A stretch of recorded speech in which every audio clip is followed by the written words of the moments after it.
Hello friends, welcome to Hajas Classes. Hajas ക്ലാസ്സസിലെ മെം സീരീസിലാണ് നമ്മളുള്ളത്. Maths, English, Malayalam എന്നീ സുപ്രധാനമായിട്ടുള്ള areas നിങ്ങൾക്ക് വളരെ പച്ചവെള്ളം പോലെ ക്ലിയർ ആക്കുന്ന ഒരു സീരീസാണ് മെം സീരീസ്. ഇതിനകം തന്നെ കുറച്ച് ക്ലാസ്സുകൾ നിങ്ങൾക്ക് കിട്ടിയിട്ടുണ്ട്. സോ ഇന്ന് ഇംഗ്ലീഷിലെ 6ാമത്തെ ക്ലാസ്സിലാണ് നമ്മളുള്ളത്. കഴിഞ്ഞ ക്ലാസ്സുകളിൽ കുറച്ച് മുന്നേ PSCയിൽ ചോദിച്ചിട്ടുള്ള ചോദ്യങ്ങളാണ് നമ്മൾ ഡിസ്കസ് ചെയ്തിരുന്നത് എങ്കിൽ ഇന്ന് നമ്മൾ ഡിസ്കസ് ചെയ്യാൻ പോകുന്നത് 2024 ഡിഗ്രി പ്രിലിംസിൽ ചോദിച്ചിട്ടുള്ള കുറച്ച് ചോദ്യങ്ങളാണ്. അപ്പൊ 2024 എന്ന് പറയുമ്പോൾ ഏറ്റവും റീസെന്റ് ആയിട്ട് നടന്ന ഡിഗ്രി പ്രിലിംസിലെ ചോദ്യങ്ങളാണ്. സോ നമുക്ക് ഡിസ്കസ് ചെയ്യാം.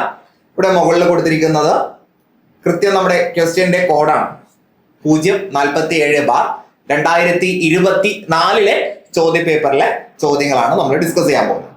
സോ സ്റ്റാർട്ട് ചെയ്യല്ലേ. ഒന്നാമത്തെ ചോദ്യം, വൺ മസ്റ്റ് ഡു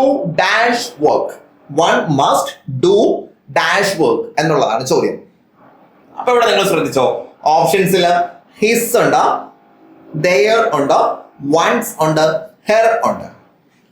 ഇതെല്ലാം എന്താണ്? ഇതെല്ലാം പ്രോനൗണുകളാണ് അല്ലെ? ഇതെല്ലാം പ്രോനൗണുകളാണ്. എന്താണ് പ്രോനൗൺ? നൗണിന് പകരം യൂസ് ചെയ്യാൻ പറ്റുന്നതാണ് പ്രൊനൗൺ എന്ന് പറയുന്നത് അല്ലെ? നൗണിന്റെ സ്ഥാനത്ത് യൂസ് ചെയ്യാൻ പറ്റുന്നതാണ് പ്രൊനൗൺ എന്ന് പറയുന്നത്. സോ പ്രൊനൗൺ പല തരത്തിലുണ്ട്. സബ്ജക്റ്റിനെ സൂചിപ്പിക്കുന്നതുണ്ട്, ഒബ്ജക്റ്റിനെ സൂചിപ്പിക്കുന്നതുണ്ട്, അങ്ങനെ പല തരത്തിലും പ്രൊനൗൺ യൂസ് ചെയ്യാറുണ്ട്. എന്നാൽ ഇവിടെ വൺ എന്ന് പറയുന്നത് നമുക്ക് അറിയുന്ന പ്രൊനൗൺ സ്വാഭാവികമായിട്ട് നമ്മൾ he, she, it, I, you, they, we ഇവകളെല്ലാം പ്രൊനൗൺ ആണെന്ന് നമുക്കറിയാം. നമ്മൾ നോർമലി പഠിച്ചു വെച്ചിട്ടുള്ള പ്രൊനൗൺ ഇവകളൊക്കെയാണ് അല്ലെ? എന്നാൽ നമുക്കറിയാത്ത എന്നാൽ നമുക്ക് തീരെ അറിയില്ല എന്ന അർത്ഥത്തിലല്ല, നമ്മൾ പെട്ടെന്ന് മനസ്സിലേക്ക് ഇതൊക്കെ പ്രൊനൗൺ ആണോ എന്ന് സെറ്റ് ചെയ്ത് വെക്കാത്ത കുറച്ച് സാധനങ്ങളുണ്ട്. അതിൽ ഉൾപ്പെടുന്നതാണ് വൺ. വണ്ണും ഒരു പ്രൊനൗൺ ആയിട്ടാണ് പരിഗണിക്കുക. So one must do one's work എന്നാണ്. ഒരാൾ അയാളുടെ വർക്ക് ചെയ്യണം എന്ന രീതിയിൽ one's must do one's work എന്നാണ് കേട്ടോ. വൺസ് വർക്ക് ഇതൊരു പൊസസീവ് അഡ്ജക്റ്റീവ് ആണ് കേട്ടോ. പൊസസീവ് അഡ്ജക്റ്റീവ് ആണ്. ഇതിൽ കൊടുത്തിരിക്കുന്ന ഹിസ്സും ദെയറും ഹെറും എല്ലാം പൊസസീവ് അഡ്ജക്റ്റീവ് ആണ്. പൊസസീവ് പ്രൊനൗണും പൊസസീവ് അഡ്ജക്റ്റീവും രണ്ടാണ് കേട്ടോ. നമ്മുടെ ഉത്തരം ഓപ്ഷൻ സി ആണ്.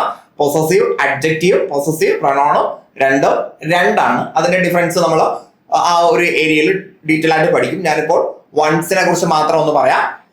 The pronoun one is an indefinite pronoun. Definite അല്ലാത്ത, അപ്പൊ ഹി എന്ന് പറയുമ്പോൾ കൃത്യമായിട്ട് ഒരാൾ നമ്മുടെ മുന്നിലുണ്ട്, അവനെ കുറിച്ചാണ് നമ്മൾ ഹി എന്ന് പരാമർശിക്കുക. അതൊരു സ്ത്രീ ആണെങ്കിൽ നമ്മൾ ഷീ എന്ന് പരാമർശിക്കും. ഒരുപാട് ആളുകൾ ഉണ്ട് എങ്കിൽ അവരെ കുറിച്ച് ദേ എന്ന് പരാമർശിക്കും. എന്നാൽ വൺ എന്നുള്ളത് നമ്മൾ യൂസ് ചെയ്യുന്നത് പ്രൊനൗൺ ആരാണ് എന്ന്, അഥവാ ആ ഒരു വ്യക്തി ആരാണ് എന്ന് നമുക്കറിയില്ല. അത് ഒരു പുരുഷനാണോ ഒരു സ്ത്രീയാണോ എന്നൊന്നും നമുക്കറിയില്ല. അപ്പൊ നമ്മൾ ഒരാൾ എന്ന് പറയും അല്ലെ? ഒരാൾ എന്ന് പറയുമ്പോൾ സ്ത്രീയുമാകാം പുരുഷനുമാകാം. അതാണ് ഇൻഡെഫിനിറ്റ് പ്രൊനൗൺ. ഡെഫിനിറ്റ് അല്ല. അവിടുത്തെ നൗൺ എന്താ? ആരല്ല? ഡെഫിനിറ്റ് അല്ല. സോ ആ ഒരു വണ്ണിനെ ഡെഫിനിറ്റ് അല്ലാത്ത ഇൻഡെഫിനിറ്റ് ആയിട്ടുള്ള പ്രൊനൗൺ എന്ന രീതിയിൽ മനസ്സിലാക്കണം. അപ്പോൾ പ്രൊനൗണിന് വരുന്ന എല്ലാ റൂൾസും ഇവിടെ ബാധകമാണ്. ക്വസ്റ്റ്യൻ ടാഗിൽ വൺ സബ്ജക്റ്റ് ആയിട്ട് വന്നു കഴിഞ്ഞാൽ അതിനെ ക്വസ്റ്റ്യൻ ടാഗിൽ നമ്മൾ യൂസ് ചെയ്യണം, പ്രൊനൗൺ ആയിട്ട് യൂസ് ചെയ്യണം അല്ലെ? ഇപ്പൊ നമ്മൾ നേരത്തെ പറഞ്ഞ സെന്റൻസിൽ തന്നെ ക്വസ്റ്റ്യൻ ടാഗ് എടുക്കാൻ പറഞ്ഞാൽ നിങ്ങൾ എങ്ങനെ എടുക്കും? വൺ മസ്റ്റിലാണല്ലോ തുടങ്ങുന്നത്. ആ സെന്റൻസ് തുടങ്ങുന്നത് അല്ലെ? വൺ മസ്റ്റ് എന്ന് പറയുമ്പോൾ അതിന് ക്വസ്റ്റ്യൻ ടാഗ് ഓക്സിലറി ആയിട്ടുള്ള മസ്റ്റിന് നമ്മൾ എടുക്കുന്നു. മോഡൽ ഓക്സിലറി ആണ് അല്ലെ? പോസിറ്റീവ് ആയതുകൊണ്ട് അതിനെ നെഗറ്റീവ് ആക്കിയിട്ട് മസ്റ്റ് ഇൻ അഥവാ മസ്റ്റ് നോട്ട് ആകുന്നു. ദെൻ ഈ വണ്ണിനെ തന്നെ നമ്മൾ ഇങ്ങോട്ട് എടുത്ത് മസ്റ്റ് നോട്ട് വൺ എന്നാക്കുന്നു. PYQ ആണ് ഓർത്ത് വെക്കുക. ഓക്കെ അല്ലേ? സോ വൺ എന്ന് പറയുന്നത് ഒരു ഇൻഡെഫിനിറ്റ് പ്രൊനൗൺ ആണ്. നിങ്ങളുടെ മനസ്സിൽ അത് ഉറപ്പിച്ചോളൂ. നിങ്ങൾക്കുള്ള മാർക്ക് അവിടെ ഇരിപ്പുണ്ട്. So that refers to people in general. ഏത് ഒരു മനുഷ്യനെയും പീപ്പിൾ എന്നാ പറയാം. അപ്പൊ സ്ത്രീ ആകാം, പുരുഷനാകാം. സാധാരണഗതിയിൽ സിംഗുലർ, ഒരാൾ എന്ന് പറയുമ്പോൾ സിംഗുലറിനെയാണ് സൂചിപ്പിക്കുന്നത് അല്ലെ. So the possessive form of one is one's. അപ്പൊ വൺ എന്നതിന്റെ പൊസസീവ് ഫോം, പൊസസീവ് എന്ന് പറഞ്ഞാൽ ഓണർഷിപ്പിനെ സൂചിപ്പിക്കാനാണ്.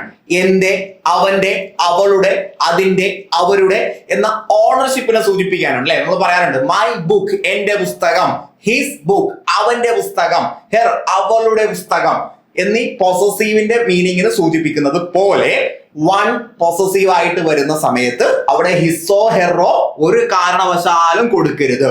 വൺസ് എന്ന് തന്നെ പറയണം. വൺസ്, ഒരുവന്റെ, ഒരാളുടെ എന്ന മീനിങ്ങിൽ വൺസ് എന്ന് തന്നെ പറയണം. ഒരുപാട് തവണ PSC റിപ്പീറ്റ് ചെയ്തിട്ടുള്ളതാണ്. നിങ്ങൾ ഇനി അത് തെറ്റിക്കരുത്. ഓക്കെ അല്ലേ.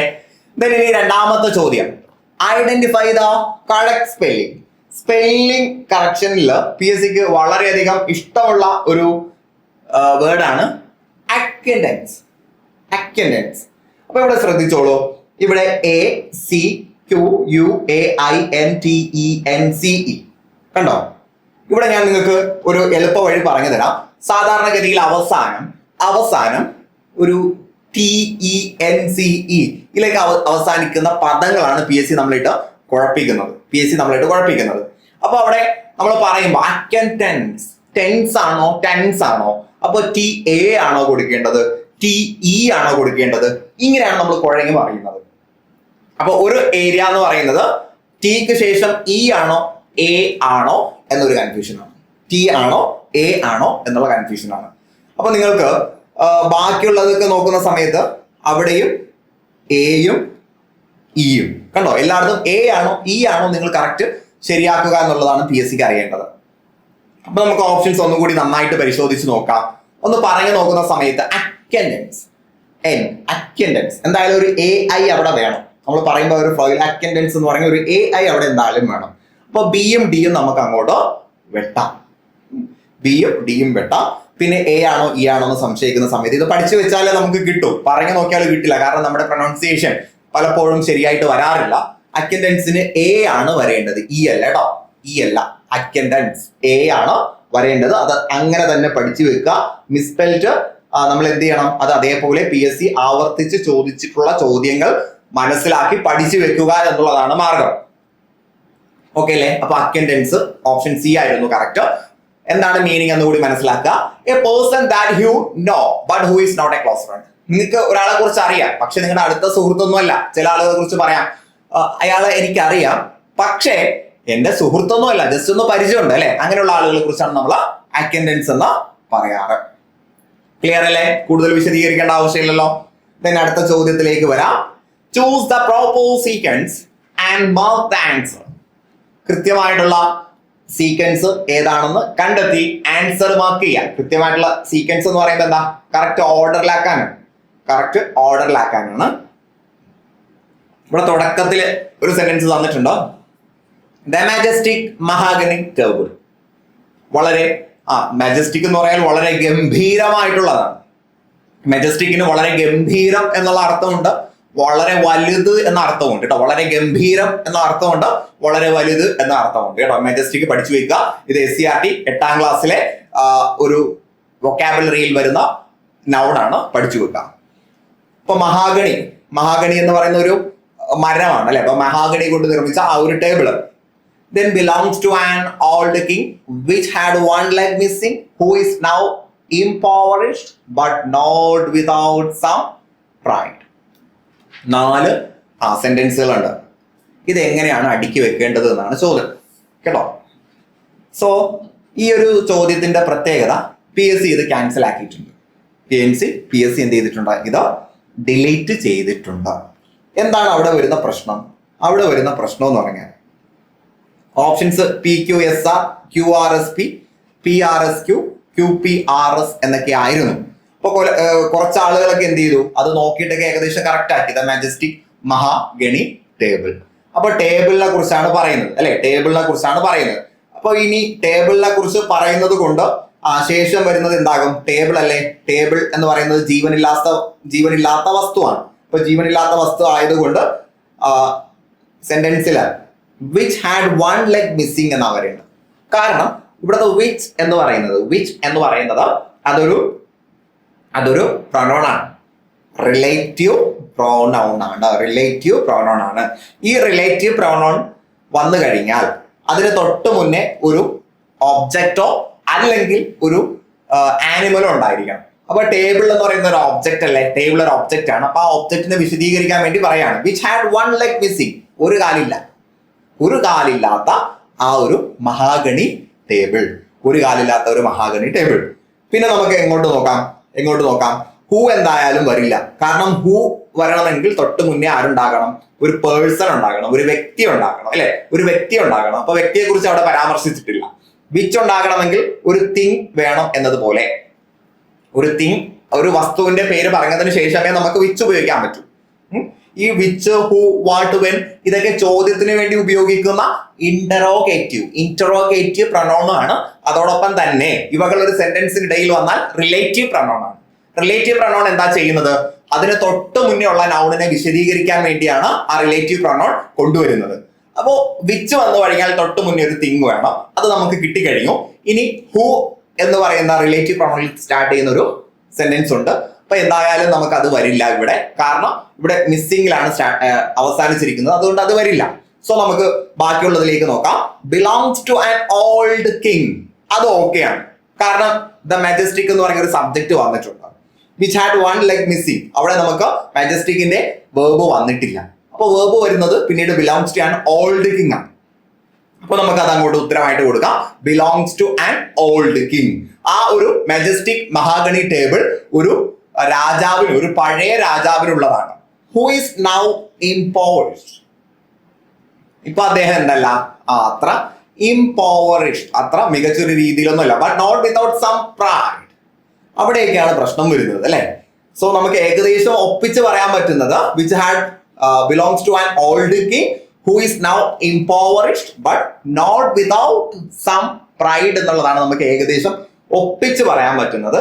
പക്ഷേ ഈ ഒരു സെന്റൻസിൽ വന്ന പ്രശ്നം എന്താണെന്ന് ചോദിച്ചാൽ the majestic mahogany table which has one leg missing belongs to an old king who is not empowered but not without some pride. ഇവിടെ ഓപ്ഷനിൽ ഞാൻ സം പ്രൈഡ് എന്ന് തിരുത്തി കൊടുത്തിട്ടുണ്ട് എങ്കിലും PSCയുടെ ഓപ്ഷനിൽ വിത്തൗട്ട് സം പ്രോഡ് എന്നൊക്കെ ആയിരുന്നു കേട്ടോ. സ്പെല്ലിംഗ് മിസ്റ്റേക്ക് ഉണ്ടായിരുന്നു. PSC ചോദിച്ച സമയത്ത് ചോദ്യ പേപ്പറിൽ പ്രോഡ് സ്പെല്ലിംഗ് മിസ്റ്റേക്ക് ഉണ്ടായിരുന്നു. ഞാനത് ഇങ്ങോട്ട് ടൈപ്പ് ചെയ്തപ്പോൾ ഞാൻ തിരുത്തിയതാണ്. സോ നമുക്ക് തന്നിരിക്കുന്ന ഓപ്ഷനിൽ നമ്മൾ സെന്റൻസ് കറക്റ്റ് ചെയ്തത് കൊണ്ട് നമുക്കൊന്ന് തിരുത്താം അല്ലെ. നമ്മൾ സെന്റൻസ് കറക്റ്റ് ചെയ്തത് കൊണ്ട് ഞാൻ അതൊന്ന് കറക്റ്റ് ആക്കി നിങ്ങൾക്ക് പറഞ്ഞു തരാം. The majestic mahogany table which had, അപ്പോൾ ആദ്യം ക്യൂ വരും. അപ്പോൾ എയും സിയും നമുക്ക് വെട്ടാം. Which had one leg missing, അങ്ങനെയാണ് ഓപ്ഷൻസ്. നമുക്ക് ഉറപ്പായി കഴിഞ്ഞാൽ ബാക്കിയുള്ളതിന് ഡിലീറ്റ് ചെയ്യാം, ഒത്തുവരാത്തതിന് ഡിലീറ്റ് ചെയ്യാം. Which had one leg missing, then പിന്നെ ബിലോങ്സ് ടു എന്ന് പറയുമ്പോൾ തന്നെ നമുക്ക് കിട്ടിയതാണ് ഓപ്ഷൻ ഡി കിട്ടി. Belongs to an old king, പിന്നെ ആറാ വരേണ്ടത് who is now empowered but not without some pride. QPRS. PSC ഇവിടെ പ്രൈഡ് എന്നല്ല കൊടുത്തിരുന്നത്, പ്രോഡ് എന്നൊക്കെയായിരുന്നു കൊടുത്തിരുന്നത്. ഇത് വളരെ ഫേമസ് ആയിട്ടുള്ള ഒരു സെന്റൻസ് ആണ്. പല എക്സാമുകൾക്കും PSC അത് ഏതോ സ്റ്റേറ്റ് ലെവലിലുള്ള എക്സാമിൽ നിന്നൊക്കെ കോപ്പി അടിച്ചതാണ്, അത് വേറെ കാര്യം. ഓക്കെ അല്ലേ? ദെൻ അടുത്ത ചോദ്യത്തിലേക്ക് വരാം. Choose the most appropriate word for the following. താഴെ തന്നിരിക്കുന്നതിൽ ഏറ്റവും അനുയോജ്യമായിട്ടുള്ള പദം ഏതാണ്? അപ്പൊ ഇത് വൊക്കാബുലറിയിൽ നിന്നുള്ള ചോദ്യമാണ്. നമ്മളിപ്പോ പറഞ്ഞത് ഏകദേശം വൊക്കാബുലറിയിൽ നിന്നുള്ള ചോദ്യങ്ങളാണ് അല്ലെ. So rising air temperatures dash the physical nature of oceans. Temperatures അഥവാ താപം എന്ന് പറഞ്ഞാൽ ചൂട് കൂടുന്നതിനനുസരിച്ച് നമ്മുടെ സമുദ്രങ്ങളിലെ ഫിസിക്കൽ നാച്ചറിന് എന്ത് വ്യത്യാസമാണ് വരുന്നത്? എന്ത് വ്യത്യാസം വരും? അപ്പൊ ഇവിടെ ഡാഷ് ആണ് കൊടുത്തിട്ടുള്ളത്, ഡാഷ്. അപ്പൊ ഇവിടെ ട്രാൻസ്ഫോം ആണോ, ഇൻഡ്യൂസ് ആണോ, മോഡിഫൈ ആണോ, അഫക്റ്റ് ആണോ, ഏതാണ് വരുന്നത് എന്നാണ് ചോദ്യം. ഇപ്പൊ ഇതിനകത്ത് ട്രാൻസ്ഫോം എന്താണെന്ന് നമ്മൾ ഇതിനകം തന്നെ പഠിച്ചു കഴിഞ്ഞു. കഴിഞ്ഞ ഒരു ക്ലാസ്സിൽ നമ്മൾ പഠിച്ചിട്ടുണ്ട്. ട്രാൻസ്ഫോം എന്ന് പറഞ്ഞാൽ എന്താ? ട്രാൻസ്ഫോം എന്ന് പറഞ്ഞാൽ ഒരു രൂപത്തെ മറ്റൊരു രൂപമാക്കി മാറ്റുന്നതിനാണ് ട്രാൻസ്ഫോം എന്ന് പറയുന്നത്, അല്ലെ? അത് മൊത്തത്തിൽ ആ ഒരു രൂപം മാറും. മോഡിഫൈ എന്ന് പറഞ്ഞാൽ എന്താ? വാഹനം മോഡി പിടിക്കുക, മോഡിഫൈ ചെയ്യാന്ന് പറഞ്ഞാൽ മൊത്തത്തിൽ രൂപമാറ്റം ചെയ്യുകയല്ല, ചെറിയ ചെറിയ മാറ്റങ്ങൾ വരുത്തുക മാത്രമാണ് ചെയ്യുന്നത്. സോ ഇത് രണ്ടും നമുക്ക് അറിയുന്ന പദങ്ങളാണ്. അപ്പൊ എയും ഡിയും എന്തായാലും വരുമോ ഇല്ലയോ എന്ന് നമുക്ക് നോക്കാം. നമ്മുടെ ഉത്തരം ഓപ്ഷൻ സി ആണ്. എയും ഡിയും വരില്ല. കാരണം ഒന്ന് രൂപം മൊത്തത്തിൽ മാറ്റുക, ഡി എന്ന് പറയുന്നത് ചെറിയ മാറ്റങ്ങൾ വരുത്തുക.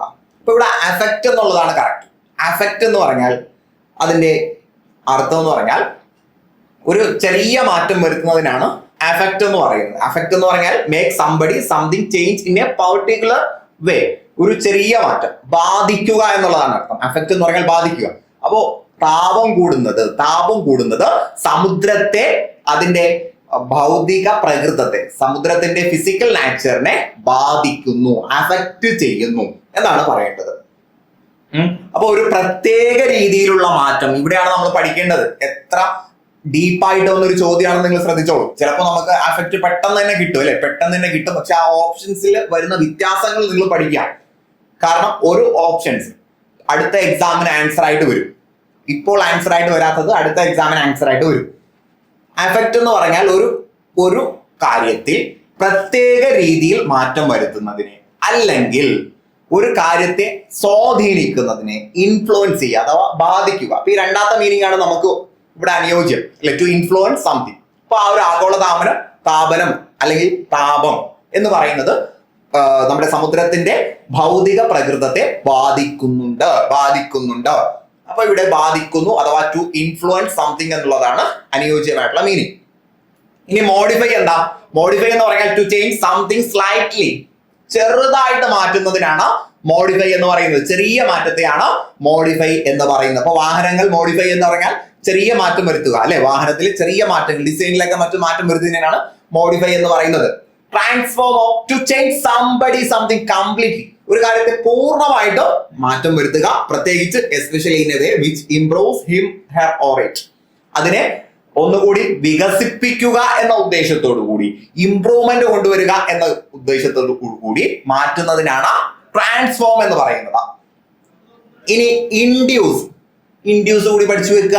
പലപ്പോഴും ചോദിച്ചിട്ടുണ്ട്. To make or persuade somebody to do something. ഒരാളെ അല്ലെങ്കിൽ ഒരു വസ്തുവിനെ എന്ത് ചെയ്യുക? നമുക്ക് ഒരാളോടെ നമ്മൾ നിർബന്ധിക്കാറുള്ളൂ, അല്ലെ? അപ്പൊ ഒരാളോട് ഒരു കാര്യം ചെയ്യാൻ വേണ്ടി പ്രേരിപ്പിക്കുക, ഒരാളെ ഒരു കാര്യം ചെയ്യാൻ വേണ്ടി പ്രേരിപ്പിക്കുക. അതിനാണ് ഇൻഡ്യൂസ് എന്ന് പറയുന്നത്. ടു മേക്ക് അല്ലെങ്കിൽ പെർസ്യൂഡ്, ഒരാളെ കൊണ്ട് മറ്റൊരു കാര്യം ചെയ്യിപ്പിക്കുക അല്ലെങ്കിൽ ചെയ്യാൻ വേണ്ടി അയാളെ പിന്നാലെ നടക്കുക. പെർസ്യൂഡ് എന്ന് പറഞ്ഞാൽ ഫോളോ എന്നാണ് കേട്ടോ. ഫോളോ, ഒരാളെ ഒരു കാര്യം ചെയ്യുന്നതിന് വേണ്ടി അയാളെ പിന്നാലെ നടക്കുക, ഒരാളെ കൊണ്ട് ഒരു കാര്യം ചെയ്യിപ്പിക്കുക അല്ലെങ്കിൽ അതിനുവേണ്ടി പിന്നാലെ നടക്കുക എന്നുള്ളതാണ് ഇൻഡ്യൂസ് ആയിട്ട് വരുന്നത്. അടുത്തത് അഞ്ചാമത്തെ ചോദ്യമാണ്. Identify the synonym of venerate. Venerate എന്ന പദത്തിന്റെ സിനോണിം എന്താണ്? അതിന്റെ അർത്ഥം ഞാൻ പറഞ്ഞു കഴിഞ്ഞാൽ നിങ്ങൾക്ക് അതിന്റെ ഉത്തരം കിട്ടും, വളരെ വേഗത്തിൽ തന്നെ കിട്ടും. നിങ്ങളൊന്ന് ഓപ്ഷൻസ് ശ്രദ്ധിച്ച് നോക്കിയേ. ഓപ്ഷൻസിൽ നമുക്ക് ഉത്തരം കിട്ടുന്നുണ്ടോ എന്ന്. റെസ്പെക്ട്, നമുക്ക് മീനിങ് അറിയാം, ബഹുമാനിക്കുക. ഡിഫെയിം എന്ന് പറഞ്ഞാൽ എന്താ? ഫെയിം എന്ന് നിങ്ങൾ കേട്ടിട്ടില്ലേ? ഫെയിം എന്ന് പറഞ്ഞാൽ പ്രശസ്തിയാണ്. ഡിഫെയിം എന്ന് പറയുമ്പോൾ ആ പ്രശസ്തി നഷ്ടപ്പെടുന്ന അവസ്ഥയാണ്, അല്ലെങ്കിൽ ഒരാളെ അപകീർത്തിപ്പെടുത്തുന്ന അവസ്ഥയാണ് ഡിഫെയിം എന്ന് പറയുന്നത്. അപ്പോൾ നമുക്ക് മനസ്സിലായി എയും ബിയും പരസ്പരം കോൺട്രാഡിക്ടറി ആണ് നമുക്ക് മനസ്സിലായി, അല്ലെ? റെസ്പെക്ട് ഒരു പോസിറ്റീവ് ആണ്, ഡിഫെയിം നെഗറ്റീവ് ആണ്. അപ്പോൾ ഒരെണ്ണം പോസിറ്റീവും ഒരെണ്ണം നെഗറ്റീവ് ആണ്. അപ്പോൾ സിനോണിമില് വെനറേറ്റിന്റെ സിനോണിമി റെസ്പെക്ട് ആകാനും സാധ്യതയുണ്ട്, ഡിഫെയിം ആകാനും സാധ്യതയുണ്ട്, അല്ലെ? കാരണം വെനറേറ്റിന്റെ അർത്ഥം നമുക്കറിയില്ല, രണ്ടാകാനും സാധ്യതയുണ്ട്. ദെൻ ഓപ്ഷൻ സിയിൽ വരുന്നത് അബ്യൂസ്. അബ്യൂസ് എന്ന് പറഞ്ഞാൽ എന്താ? കുറ്റം പറയുക, മോശമായിട്ടുള്ള വാക്കുകൾ പറയുന്നതിനാണ് അബ്യൂസ് എന്ന് പറയുക. തെറി പറയുക, ചീത്ത പറയുക, ഇതിനാണ് അബ്യൂസ് എന്ന് പറയുക. അബ്യൂസ് നെഗറ്റീവ് അല്ലേ?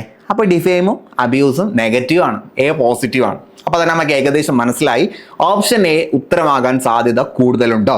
ദെൻ ഓപ്ഷൻ ഡിയിലേക്ക് വന്നേ. അക്യൂസ്,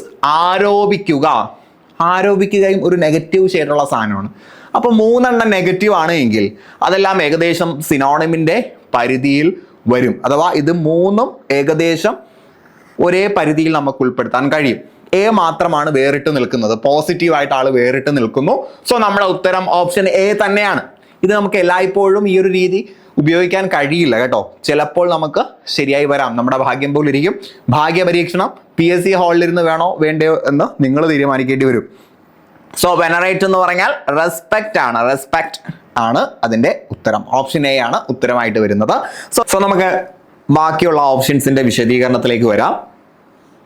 വെനറേറ്റ്, വെനറേറ്റ് എന്ന് പറഞ്ഞാൽ റെസ്പെക്റ്റ് എന്നാണ് അതിൻ്റെ meaning. To have and show a lot of respect for somebody.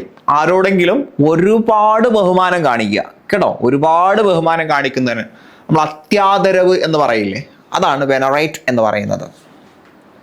So something that is considered to be old, holy or very important. പവിത്രമായത്, വളരെ അത്യാദരവ് നിറഞ്ഞ കാര്യങ്ങൾ എന്നിവയെ സൂചിപ്പിക്കാൻ വെനറേറ്റ്. അപ്പോൾ വെറും ഒരു ബഹുമാനമല്ല, റെസ്പെക്റ്റിൻ്റെ ഒരു ഹൈ ലെവൽ സാധനമാണ് വെനറേറ്റ് എന്ന് പറയുന്നത്. ഇനി ഡിഫെയിം എന്ന് പറഞ്ഞാൽ ഒരാളെ അപകീർത്തിപ്പെടുത്തുക. മലയാളത്തിൽ നമുക്ക് അങ്ങനെ പറയാം, പച്ച മലയാളത്തിൽ. To harm somebody by saying or writing bad. മോശമായിട്ടുള്ള കാര്യങ്ങൾ പറഞ്ഞുകൊണ്ടോ എഴുതിക്കൊണ്ടോ or false things about him or her, അവരോട് മോശമായ പ്രവൃത്തി ചെയ്തുകൊണ്ടോ ഒരാളെ പരിക്കേൽപ്പിക്കാൻ ശ്രമിക്കുക. അപ്പോൾ ദേഹോപദ്രവം എന്ന രീതിയിലല്ല, അയാളുടെ അഭിമാനത്തിന് അല്ലെങ്കിൽ മനസ്സിന് ക്ഷതം ഏൽപ്പിക്കുന്നതിനാണ് ഡിഫെയിം എന്ന് പറയുന്നത്, അപകീർത്തിപ്പെടുത്തുക. Then abuse. അബ്യൂസ് എന്ന് പറഞ്ഞാൽ എന്താ? To use something in a bad or dishonest way. ഒരു കാര്യത്തെ മോശമായിട്ടുള്ള രീതിയിൽ ഉപയോഗിക്കുക, അതാണ് അബ്യൂസ്. അപ്പോൾ നമ്മൾ അബ്യൂസ് ചീത്ത പറയുക എന്നത് മാത്രമല്ല, ചീത്തയാക്കുക എന്ന രീതിയിലും അബ്യൂസ് യൂസ് ചെയ്യാറുണ്ട്. സാധാരണഗതിയിൽ നമ്മൾ അബ്യൂസ് എന്ന് പറയുമ്പോൾ എന്താ പറയുക?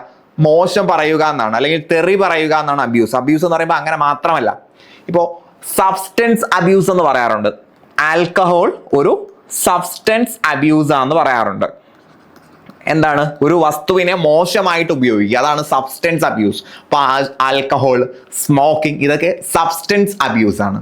ചൈൽഡ് അബ്യൂസ് എന്ന് പറയാറില്ലേ? ചൈൽഡ് അബ്യൂസ് കേട്ടിട്ടില്ലേ? ചൈൽഡ് അബ്യൂസ് കുട്ടികളെ മോശമായിട്ട് ഉപയോഗിക്കുന്നതിനാണ് ചൈൽഡ് അബ്യൂസ്. അപ്പോൾ ഒരു കാര്യത്തെ മോശമായിട്ട് ഉപയോഗിക്കുന്നതിനെയും അബ്യൂസ് എന്ന് പറയും. ചീത്ത പറയുക എന്നതിന് മാത്രമല്ല. ചീത്ത പറയുന്നതിനെ നമ്മൾ എക്സാക്റ്റ് ആയിട്ട് പറയുന്നത് സ്കോൾഡ് എന്നാണ്, സ്കോൾഡ്. ഓക്കെ അല്ലേ? Then accuse. അക്യൂസ് എന്ന് പറഞ്ഞാൽ ആരോപണം, ആരോപിക്കുക, അലിഗേഷൻ എന്നും പറയും അല്ലേ. To say that somebody has done something wrong. ഒരാൾ മോശമായിട്ടുള്ള ഒരു കാര്യം ചെയ്തിട്ടുണ്ട് എന്ന് പറയുക, അത് ആരോപണമാണ്, തെളിഞ്ഞിട്ടില്ല. ഒരാൾ ഒരു കാര്യം മോശമായിട്ട് ചെയ്തിട്ടുണ്ട് എന്ന് പറഞ്ഞാൽ അത് അക്യൂസ് ആണ്, accuse. Or broken the rule or law. ഒരാളൊരു നിയമം തെറ്റിച്ചു എന്ന് ഒരാളെ കുറിച്ച് പറയുന്നതിന് അക്യൂസ് എന്ന് പറയും. ഓക്കെ അല്ലേ? ദെൻ ആറാമത്തെ ചോദ്യം നിങ്ങൾക്ക് വളരെയധികം ഫെമിലിയർ ആയിട്ടുള്ള പദങ്ങൾ ഇതിനകത്തുണ്ടോ? നോക്കൂ.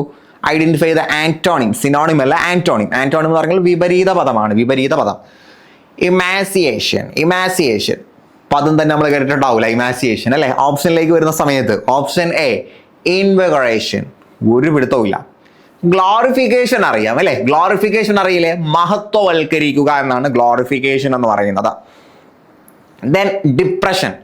ഡിപ്രഷൻ എന്ന് പറഞ്ഞാൽ എന്താ? ഡിപ്രഷൻ എന്ന് പറഞ്ഞാൽ മന്ദി ഭാവം എന്ന് വേണമെങ്കിൽ നമുക്ക് പറയാം, അല്ലെങ്കിൽ നിരാശ എന്ന് പറയാം, ഡിപ്രസ്ഡ് ആയി എന്നൊക്കെ പറയാറില്ല. അപ്പൊ രണ്ട് തരത്തിലും പറയാം. അപ്പൊ നമുക്ക് ബിയും ഡിയും അറിയാം, പക്ഷേ ബാക്കിയുള്ളതിനെ കുറിച്ച് ഒരു പിടുത്തവും. സോ നമുക്ക് നേരെ ആൻസേഴ്സിലേക്ക് പോവാം, അതേ രക്ഷയുള്ളൂ അല്ലെ. ആൻസർ ഇൻവിഗറേഷൻ. ഇൻവിഗറേഷൻ എന്നാണ്, ഇൻവിഗറേഷൻ ആണ് ആന്റോണിം. എന്തിൻ്റെ? ഇമാസിയേഷന്റെ ആന്റോണിം. വിപരീത പദമാണ് കേട്ടോ, വിപരീത പദമാണ്. എന്നാൽ എന്താണ് അതിന്റെ മീനിങ്? മീനിങ് എന്താണെന്ന് നമുക്ക് നോക്കിയാലോ. അതിന്റെ മീനിങ്, ഇമാസിയേഷൻ എന്ന് പറഞ്ഞാൽ the state of being very thin and week. വളരെ മെലിഞ്ഞതും ദുർബലവുമായിട്ടുള്ള അവസ്ഥ. വളരെ മെലിഞ്ഞ് ദുർബലമായിട്ടുള്ള അവസ്ഥയാണ് നമ്മൾ ഇമാസിയേഷൻ.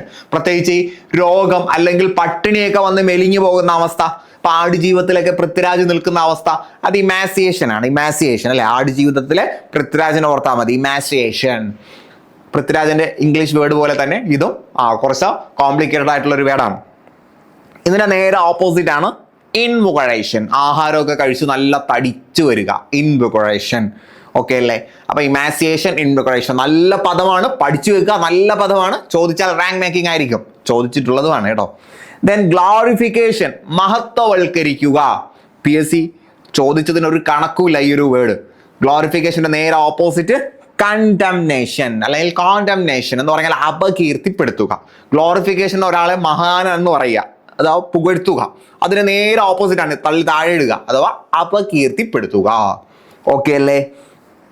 ദെൻ ഇനണ്ടേഷൻ, ഇതിന്റെ മറ്റൊരു വേർഡ് നമ്മൾ കഴിഞ്ഞ ക്ലാസ്സിൽ പഠിച്ചിട്ടുണ്ട്, ഫ്ലഡ് അഥവാ എക്സ്ട്രീം ആയിട്ട് വെള്ളം കിട്ടുന്ന സമയത്ത് വെള്ളപ്പൊക്കം ഉണ്ടാകും. അപ്പോൾ വെള്ളം കുറയുന്ന അവസ്ഥ ഡ്രൗട്ട് അഥവാ വരൾച്ച അല്ലേ, വരൾച്ച. ഓക്കെ അല്ലേ? ദെൻ ഡിപ്രഷൻ എന്ന് പറയുമ്പോൾ എന്താ, കാര്യങ്ങളൊക്കെ കൃത്യമായിട്ടും കിട്ടാത്ത അവസ്ഥ, അതാണ് ഡിപ്രഷൻ. സാമ്പത്തിക മാന്ദ്യം എന്നതിനെ കുറിച്ച് നമുക്ക് വേണമെങ്കിൽ എക്കണോമിക് ഡിപ്രഷൻ എന്ന് പറയാം. അപ്പോൾ കണക്കിൽ കവിഞ്ഞ് കാര്യങ്ങൾ കിട്ടുക, അല്ലെങ്കിൽ ഒരു കാര്യത്തിന് കണക്കിൽ കവിഞ്ഞ് പ്രാധാന്യം നൽകുക, അതിന് വൈറ്റാലിറ്റി എന്ന് പറയും. വൈറ്റാലിറ്റി എന്ന് പറയുന്നു. പഠിച്ചു വെക്കുക കേട്ടോ, നല്ല പദമാണ്, പഠിച്ചു വെക്കുക. ദെൻ 7ാമത്തെ ചോദ്യത്തിലേക്ക് വരാം. കുറച്ച് ട്രിക്കി ആയിട്ടുള്ള ഒരു ചോദ്യമായിരുന്നു. Identify the pair of related words. ഇവിടെ ബ്ലർഡ്, കൺഫ്യൂസ്ഡ്, 2 വേർഡ് ഉണ്ട്. ഇതിനോട് സമാനമായിട്ട് വരുന്ന ഒരു പേര് കണ്ടെത്തുക എന്നാണ്. ബ്ലർഡ് എന്ന് പറഞ്ഞാൽ എന്താ, ബ്ലറാവുക എന്നൊക്കെ നമ്മൾ പറയും. ഫോണിൽ ബ്ലറായി, അല്ലെങ്കിൽ എൻ്റെ സ്ക്രീൻ ബ്ലറാണ്, ഫോട്ടോ ബ്ലറായി എന്ന് പറഞ്ഞാൽ ക്ലിയർ അല്ലാത്ത അവസ്ഥയാണ് അല്ലേ, അൺക്ലിയർ എന്ന അവസ്ഥയാണ്. അൺക്ലിയർ അങ്ങനെ പറയുമ്പോൾ തന്നെ ഓപ്ഷനിൽ ഇതാ കിടപ്പുണ്ട്, അൺക്ലിയർ. ഇത്തരത്തിലേക്ക് ഉറപ്പിക്കാമോ നോക്കാം. കൺഫ്യൂസ്ഡ് എന്ന് പറഞ്ഞാൽ ആകെ കുഴങ്ങി മറിഞ്ഞ് ആശയക്കുഴപ്പം ഉണ്ടാക്കുന്ന അവസ്ഥയാണ് കൺഫ്യൂസ്ഡ് എന്ന് പറയുന്നത്. മഡിൽ എന്ന് പറഞ്ഞാൽ അങ്ങനെ തന്നെയാണ്, ഒരു സംശയവും ഇല്ല, അങ്ങനെ തന്നെയാണ്. സോ നമുക്കവിടെ ആൻസർ ഉറപ്പിക്കുന്നതിന് മുന്നേ ഇവിടെ ഓപ്ഷൻ എ കൂടി ഒന്ന് ചെക്ക് ചെയ്യാം. ഇവിടെ ബ്ലർഡ് എന്ന് പറയുമ്പോൾ ക്ലാരിറ്റി ഇല്ലാത്തത്. അപ്പോൾ ഒരു പക്ഷേ ഇതിൻ്റെ ആന്റോണിമി പേരായിട്ട് തന്നുകൂടെ? ഇത്രയും കടന്നൊന്നും നിങ്ങൾ എക്സാം ഹാളിൽ ചിന്തിക്കില്ല, എന്നാലും നിങ്ങൾ ചിന്തിക്കാവുന്ന, ചില ആളുകൾ ചിന്തിച്ചേക്കാം, നിങ്ങൾ ചിന്തിക്കാവുന്ന എല്ലാ വഴിയിലൂടെയും ഞാൻ സഞ്ചരിക്കുകയാണ്. ക്ലാരിറ്റി അതിൻ്റെ ആന്റോണിമാണെന്ന് നമുക്ക് വേണമെങ്കിൽ പറയാം. പക്ഷേ ഇവിടെ സ്കാം എന്താ? സ്കാം എന്ന് പറഞ്ഞാൽ നിങ്ങൾക്ക് അറിയാമല്ലോ, അഴിമതിയാണ്. ഇവിടെ കൺഫ്യൂസ്ഡും സ്കാമുമായിട്ട് ഒരു ബന്ധവുമില്ല അല്ലെ, സ്കാമുമായിട്ട് ഒരു ബന്ധവുമില്ല. സോ നമുക്ക് അതിനെ നിരുപാധികം തള്ളിക്കളയാം. സോ ഓപ്ഷൻ ഡി തന്നെ ഉത്തരം ഉറപ്പിച്ചാലോ? അതെ, നമുക്ക് ഓപ്ഷൻ ഡി ഉത്തരമായിട്ട് ഉറപ്പിക്കാം. ഓക്കെ, നമുക്കെന്നാൽ അതിൻ്റെ അടുത്തതിലേക്ക് വരാം. അതിൻ്റെ ഒരു വിശദീകരണം നോക്കണോ? അബേറ്റ്മെന്റ് എന്ന് പറഞ്ഞാൽ കുറവാണ്. സിഗ്നിഫിക്കൻ്റ് എന്ന് പറഞ്ഞാൽ പ്രാധാന്യമുള്ളത് എന്നാണ്. ഡേഞ്ചറസ് എന്ന് പറഞ്ഞാൽ അപകടം, അറിയാലോ. അഡ്വക്കേറ്റ് എന്ന് പറഞ്ഞാൽ ഒരു കാര്യം അളവിൽ ലഭിക്കുക, വേണ്ടത്ര രീതിയിൽ ലഭിക്കുന്നതിനാണ് നമ്മൾ അഡ്വക്കേറ്റ് എന്ന് പറയുന്നത്. അഡ്വക്കേറ്റ് അല്ല, അഡ്വക്കേറ്റ്. ഓക്കെ അല്ലേ? ദെൻ 8ാമത്തെ ചോദ്യത്തിലേക്ക് വരാം. ജോഗ്രഫിയുമായിട്ട് ബന്ധപ്പെട്ട ഒരു ചോദ്യമാണ്, നിങ്ങൾക്ക് പരിചയമുള്ള ഒരു ചോദ്യമാണ്. ഓർക്കുക, A large dark grey cloud that brings rain or snow is called. മഴയും മഞ്ഞും നൽകുന്ന ഡാർക്ക് ഗ്രേ ചാരനിറം, നല്ല കട്ടിയുള്ള ചാരനിറത്തിലുള്ള വലിയ മേഘത്തിന് എന്ത് പറയും? അപ്പൊ ക്ലൗഡുകളെ കുറിച്ച് നിങ്ങൾ ജോഗ്രഫിയിൽ പഠിച്ചിട്ടുണ്ടോ? ഇംഗ്ലീഷ് പഠിക്കുമ്പോൾ എല്ലാ സബ്ജക്റ്റും ഇങ്ങനെ ടച്ച് ചെയ്ത് പോകുന്നുണ്ടല്ലേ. കഴിഞ്ഞ ക്ലാസ്സിൽ നമ്മൾ ഫിസിക്സിനെ കുറിച്ച് പറഞ്ഞു, ട്രാൻസ്പാരന്റ് ലൈറ്റിനെ കുറിച്ച് പറഞ്ഞു. ഇന്ന് ഇതാ ക്ലൗഡിനെ കുറിച്ച് പറയാണ്. സോ ക്ലൗഡ്, ഈ ഒരു ക്ലൗഡിനെ പറയുന്ന പേര് നിങ്ങൾക്ക് ഓപ്ഷനിൽ നോക്കുമ്പോൾ തന്നെ നിങ്ങൾക്ക് പരിചയമുള്ള ഒറ്റ ക്ലൗഡിന്റെ പേരാണ്. എനിക്ക് പരിചയമുള്ളത് കാണുന്നത്, നിങ്ങൾക്കും അത് തന്നെ ആയിരിക്കും എന്ന് ഞാൻ കരുതുന്നു. ഓപ്ഷൻ ബി, നിംബസ് ഒരു ക്ലൗഡ് അല്ലേ? യെസ്, ഓപ്ഷൻ ബി ആണോ ഉത്തരം? നമുക്ക് ചെക്ക് ചെയ്യാം. ഓപ്ഷൻ ബി തന്നെയാണ്. സോ ബാക്കിയുള്ള ഓപ്ഷൻസ് കൂടി നമുക്ക് നോക്കാം. ബ്ലിസാർഡ് എന്ന് പറഞ്ഞാൽ ലിസാർഡ് പല്ലിയാണ് അല്ലേ? ഇത് Blizzard. A severe snow Storm with high winds. നല്ല കാറ്റൊക്കെ വരുന്ന സമയത്ത് എന്ത് സംഭവിക്കുന്നു? വളരെ ശക്തമായിട്ടുള്ള മഞ്ഞ് കാറ്റുണ്ടാകുന്നു. അപ്പോൾ ശക്തമായ കാറ്റിനോടൊപ്പം ഉണ്ടാകുന്ന മഞ്ഞ് ഉള്ള കാറ്റിനെയാണ് ബ്ലിസാർഡ് എന്ന് പറയുന്നത്. ബ്ലിസാർഡ് എന്ന് പറഞ്ഞാൽ സീവിയർ എന്ന് പറഞ്ഞാൽ എന്താ, മാരകമായിട്ടുള്ള വളരെ ശക്തമായിട്ടുള്ള മഞ്ഞ് കാറ്റ്. അപ്പോൾ നല്ല കാറ്റും ഉണ്ടാവും, മഞ്ഞ് കാറ്റ്. ഇതൊക്കെ ഇവിടെ ഉണ്ടാവില്ല, നമുക്ക് കേരളത്തിലൊന്നും അത് ഒരിക്കലും റിലേറ്റ് ചെയ്യാൻ കഴിയില്ല. ഒരു പക്ഷേ നോർത്തിലേക്ക് പോകുന്തോറും അത് കാണുമായിരിക്കാം. അങ്ങ് മഞ്ഞുള്ള സ്ഥലങ്ങളിലൊക്കെ നിങ്ങൾക്ക് വീഡിയോസിലൊക്കെ കാണുമ്പോൾ കാണും അല്ലേ, ചില ആളുകൾ വെള്ളം എടുത്ത് എറിഞ്ഞിട്ടോ അത് മഞ്ഞ് വെട്ടയാകുന്നു എന്നൊക്കെ പറയും. അതൊക്കെ ചിലതൊക്കെ പറ്റിപ്പായിരിക്കും, എന്നാലും അത്തരം ക്ലൈമറ്റ് ഉള്ള സ്ഥലങ്ങളുണ്ടാവും. ദെൻ ഹെയിൽ എന്താ, ഞാൻ ആ ഒരു ഡെഫിനിഷൻ പറയാം, നിങ്ങൾക്ക് എന്താണ് കത്തുന്നുണ്ടോ എന്ന് നോക്കിയോ. Pellets of frozen rain which fall in showers from cumulonimbus clouds. Cumulonimbus cloudil നിന്നും പൊഴിയുന്ന ഫ്രോസൺ ആയിട്ടുള്ള കട്ടി പിടിച്ച മഴയുടെ തുള്ളികൾ. പില്ലറ്റ്സ് എന്ന് പറയുമ്പോൾ ചെറിയ കണികകൾ അല്ലെങ്കിൽ മുത്തുകൾ എന്നൊക്കെ പറയാം. സംഭവം എന്താ, ആലിപ്പഴം തന്നെയാണ് കേട്ടോ. ആലിപ്പഴം നമ്മൾ ആലിപ്പഴം എന്ന് പറയുന്നു.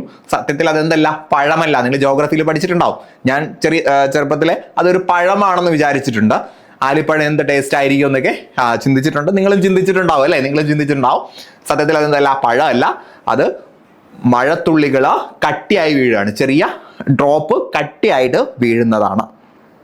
ദെൻ ഫോഗ് ലാമ്പ് എന്നൊക്കെ കേട്ടില്ലേ. ഫോഗ് ലാമ്പ് എന്താണ്? Fog a thick cloud of tiny water droplets suspended in the atmosphere at. അപ്പോൾ ഒരു കട്ടിയുള്ള മേഘത്തെ എന്ത് ചെയ്യുന്നു? a thick cloud of tiny water droplets, ചെറിയ വെള്ളത്തുള്ളികൾ കട്ടിയുള്ള ഒരു മേഘത്തെ അന്തരീക്ഷത്തിലേക്ക് സ്പ്രെഡ് ചെയ്യുന്നു. അപ്പോൾ ഒരു മൂടൽമഞ്ഞുണ്ടാകുന്നു. മൂടൽമഞ്ഞ് എന്നാണ് സംഭവം. Or near the surface which obscures restrict visibility. അപ്പോൾ നമ്മുടെ കാഴ്ചയെ മറച്ചു കളയുന്ന തരത്തിൽ ഉണ്ടാകുന്ന ഒരു തിക്ക് ക്ലൗഡിനെയാണ് ഫോഗ്. മൂടൽമഞ്ഞ് എന്നേ ഉള്ളൂ മലയാളം. ഡെഫിനിഷൻസ് ഞാൻ പറയുന്നത്, അഥവാ ഡെഫിനിഷൻസ് ചോദിച്ചാലോ, ഞാൻ ഇത്രയും വിശദീകരിച്ച് പറയുമ്പോൾ ഇതെന്തിനാ ഇത്രയും വിശദീകരിക്കുന്നത് നിങ്ങൾ ചിന്തിക്കരുത്. തൊട്ട് മുന്നേ ഒരു ക്വസ്റ്റ്യൻ വന്നിട്ടുണ്ടല്ലോ, അവിടെ എന്താ ചോദിച്ചിട്ടുള്ളത്? ഡെഫിനിഷനാണ് ചോദിച്ചിട്ടുള്ളത്. അതുകൊണ്ടാണ് ഡെഫിനിഷൻസ് പറയുന്നത്.